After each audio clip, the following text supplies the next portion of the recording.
boys and girls, chapter 5 of Holes. So here we go. There were 6 large gray tents, and each one had a black letter on it, A, B, C, D, E, or F. The first 5 tents were for the campers. The counselor slept in the F tent. Stanley was assigned to D tent. Mr. Pandensky was his counselor. "My name is easy to remember," said Mr. Pandensky as he shook hands with Stanley just outside the tent. 3 easy words: pen, dance, key. Mr. Sir returned to the office. Mr. Pandensky was younger than Mr. Sir and not nearly as scary looking. The top of his head was shaved so close that it almost looked bald, but his face was covered in a thick, curly black beard.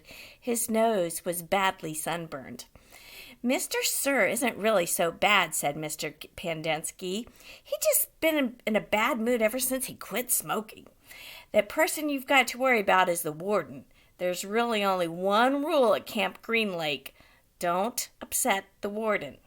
Stanley nodded as if he understood. "I want you to know, Stanley, that I respect you," said Mr. Pandensky. "I understand that you've made some mistakes in your life. Otherwise, you wouldn't be here. But everyone makes mistakes. You may have done some bad things, but that doesn't mean you're a bad kid." Stanley nodded. It seemed pointless to try to tell the counselor that he was innocent. He figured that everybody did that.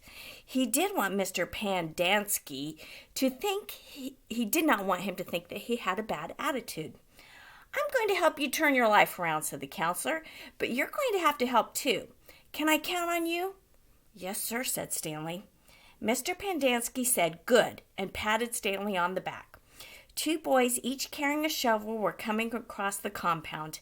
Mr. Pandensky called to them, "Rex, Alan, I want you to come say hello to Stanley. He's the newest member of our team." The boys glanced wearily at Stanley. They were dripping with sweat, and their faces were so dirty that it took Stanley a moment to notice that one kid was white and the other was black. "What happened to Barf Bag?" asked the black kid. "Lewis is still in the hospital," said Mr. Pandensky. "He won't be returning." He told the boys to come shake Stanley's hand and introduce themselves, like gentlemen. "Hi," the white kid grunted. "That's Alan," said Mr. Pandensky. "My name's not Alan, it's Squid, and that's X-Ray." "Hey," said X-Ray. He smiled and shook Stanley's hand. He wore glasses, but they were so dirty that Stanley could hardly see out of them. Mr. Pandensky told Alan to go to the rec hall and bring the other boys to meet Stanley. Then he would be led inside the tent. There were 7 cots. Each one of them were 2 feet away from the next one. "Which one's Lewis's cot?" Mr. Pandensky asked. "Barf Bag slept here," said X-Ray, kicking one of the beds. "All right, Stanley, that'll be yours," said Mr. Pandensky. Stanley looked at the cot and nodded. He wasn't particularly thrilled about sleeping in some cot that somebody had called Barf Bag. 7 crates were stacked into 2 piles on one side of the tent. The open end of the crates faced outward. Stanley put his backpack, change of clothes, and towel in what used to be Barf Bag's crate. It was the bottom of the stack that had 3 in it. Squid returned with the other 4 boys. The first were introduced by Mr. Pandensky as Jose, Theodore, and Ricky.